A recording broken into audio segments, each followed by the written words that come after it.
Mis queridos contertulios, hoy voy a hablar dentro de la historia, de un libro que se llama Traidores que cambiaron la historia, de José Manuel Echado.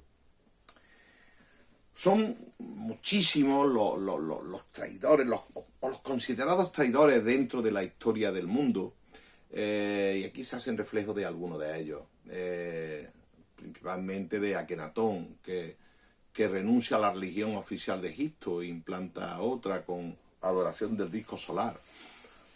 Como a la muerte de Tutankamón tienen que volver a lo que es la historia antigua de los egipcios o a la religión antigua, ¿no? Se considera un traidor Akenatón. Como por ejemplo Rómulo mata a Remo, lo traiciona y lo mata para quedarse como único fundador o como único superviviente de los dos fundadores de Roma. Como por ejemplo traicionan a Viriato, sus propios hombres, a cambio del dinero de Roma, y después se les dice la famosa frase de Roma no paga traidores, como lo traicionan y lo matan como Judas traiciona a Jesús por 30 monedas de plata. Como Bellido Adolfo traiciona al rey Sancho y lo mata en las murallas de Zamora.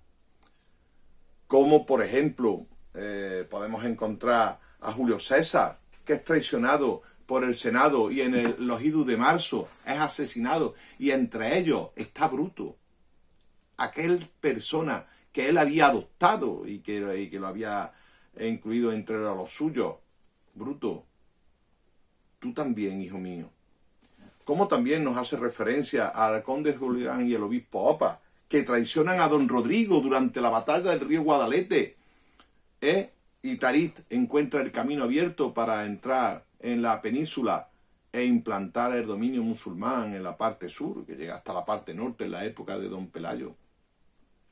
¿Cómo viene aquí al caso? Nos habla de Ali, como que fue el último de los califas de la dinastía Omeya, que son traicionados y matados en Damasco.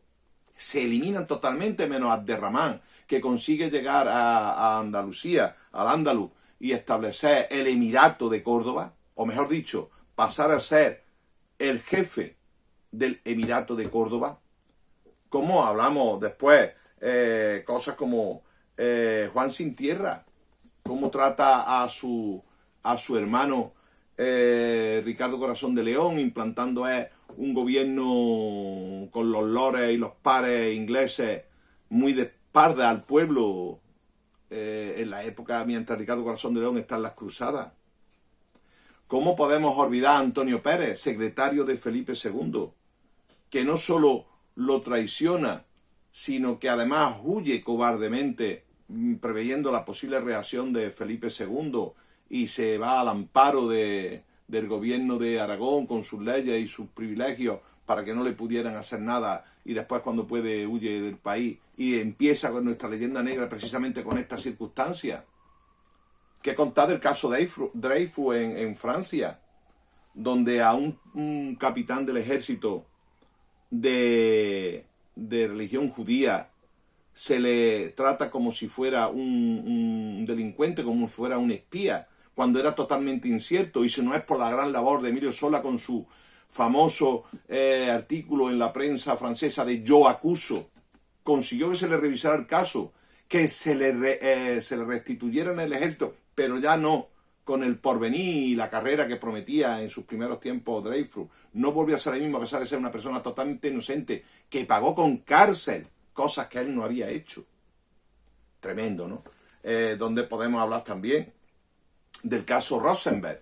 El caso Rosenberg fue que a un matrimonio de científicos se les acusó de haber facilitado información de la bomba de hidrógeno a Rusia, y como consecuencia de los datos que se le habían dado, pues había conseguido también Rusia fabricarla.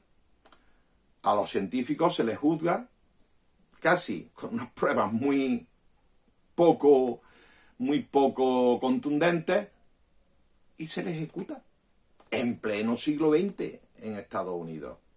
En fin, Son una serie de cuestiones que posiblemente en muchos casos pues fueran realmente culpables de traición, pero en otros casos posiblemente no fueran culpables absolutamente de nada y pagaron ellos en sus carnes los delirios o los delitos cometidos por otras personas, ¿no?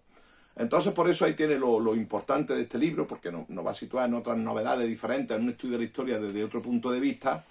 Y la verdad es que yo lo veo muy interesante, además con capítulos completamente diferentes unos de otros, ¿eh? Y por eso yo recomiendo Traidores que cambiaron la historia, de José Manuel Lechado. Muchas gracias.